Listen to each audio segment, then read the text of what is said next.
প্রিয় শিক্ষার্থীবৃন্দ, আসসালামু আলাইকুম। আজ আমরা প্রিপোজিশন শিখব, চিত্রের মাধ্যমে প্রিপোজিশন শিখব। যাই হোক, শুরু করা যাক। প্রিপোজিশন কাকে বলে? প্রিপোজিশন, প্রি মানে পূর্বে, পজিশন মানে অবস্থান। যে ওয়ার্ড কোনো নাউন প্রোনাউনের পূর্বে অবস্থান করে তাকে প্রিপোজিশন বলে এবং বাক্যের অন্যান্য ওয়ার্ডের সাথে সম্পর্ক স্থাপন করে। এখন প্রিপোজিশনের ব্যবহার বিস্তারিত জানব। উপরে ইংরেজি 4টি: অ্যাবাভ, ওভার, অন, আপ। কোনো কিছুর উপরে স্পর্শ করে থাকলে অন হয়, স্পর্শ না করে উপরে গতি বুঝাইতে ওভার হয়, এবং উপরে স্থির বুঝাতে অ্যাবাভ, বা কোনো কিছু মান, ক্লাস, পদবীর উপরে বুঝাতেও অ্যাবাভ ব্যবহৃত হয়। নিচের দিক থেকে উপরের দিকে বুঝাতে আপ। ছোট স্থান অ্যাট, বড় স্থান ইন, এবং কোনো কিছুর ভিতরে বুঝাতেও ইন বসে। দিকে বুঝাতে টু বসে বা টুয়ার্ডস বসে। কোনো কিছু ভেদ করে প্রবেশ করলে ইনটু হয়। এক স্থান থেকে আর এক স্থানে প্রবেশ করে ভেদ করে চলে গেলে সেটা থ্রো আউট। থ্রো আউট মধ্য দিয়ে। ব্যাপী অর্থে প্রকাশ করতে থ্রো আউট। বরাবর বুঝাতে অ্যালং। কোনো স্থান থেকে বুঝাতে, স্থান থেকে হতে বুঝাতে, থেকে বুঝাতে ফ্রম। নিকটে বুঝাতে নেয়ার। উপর দিক থেকে নিচের দিকে বুঝাতে ডাউন। পাশে বুঝাতে বিসাইড বা বাই।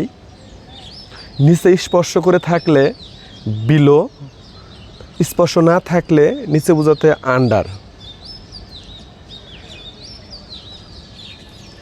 এখন আরও কিছু প্রিপোজিশন সম্পর্কে আমরা জানব। 1 নাম্বার, উইথ, সাথে। কোনো ব্যক্তির সাথে বোঝাতে উইথ, আর বস্তু দ্বারা বোঝাতে উইথ। 2 নং, ফর মানে জন্য। জন্য শব্দটা অনেক বেশি ব্যবহৃত হয়। উইদাউট ছাড়া। বিটুইন দুইয়ের মধ্যে, দুটি ব্যক্তি বা বস্তুর মধ্যে বোঝাতে বিটুইন হয়। অ্যামাং অনেকের মধ্যে, অনেক দুইয়ের অধিক ব্যক্তি বা বস্তুর মধ্যে বোঝাতে অ্যামাং ব্যবহৃত হয়। এগেইনস্ট বিরুদ্ধে, আমার বিরুদ্ধে, এগেইনস্ট মি। জাতির বিরুদ্ধে, এগেইনস্ট দ্য নেশন। অ্যাবাউট সম্পর্কে, আফটার পরে, বিফোর পূর্বে, বাই দ্বারা। কোনো ব্যক্তির দ্বারা বোঝাতে বাই বসে। 11 নাম্বার, বিহাইন্ড পিছনে, টিল পর্যন্ত। সবচেয়ে গুরুত্বপূর্ণ যেটা নিয়ম 13 নং, preposition plus verb plus ING. প্রিপোজিশনের পরে ভার্ব থাকলে অবশ্যই তার সাথে আইএনজি যুক্ত করতে হবে। বাই ডে দিনে, অ্যাট নুন দুপুরে, অফ এর, সিন্স হতে বা থেকে। সময় বোঝানোর ক্ষেত্রে সাধারণত সিন্স ব্যবহার করা হয়।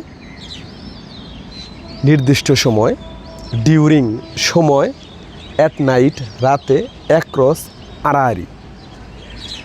প্রিয় শিক্ষার্থীবৃন্দ, আমরা প্রিপোজিশনের ব্যবহার সম্পর্কে শিখলাম। এটা দু একবার ভালোভাবে দেখলে, মনোযোগ সহকারে বা নোট করে রাখলে অনেক ভালো কাজ দিবে আমাদের শিক্ষা জীবনে। যারা আমরা ইংলিশকে ভালোবাসি, ইংরেজি শিখতে চাই, জানতে চাই। ধন্যবাদ সবাইকে। আসসালামু আলাইকুম।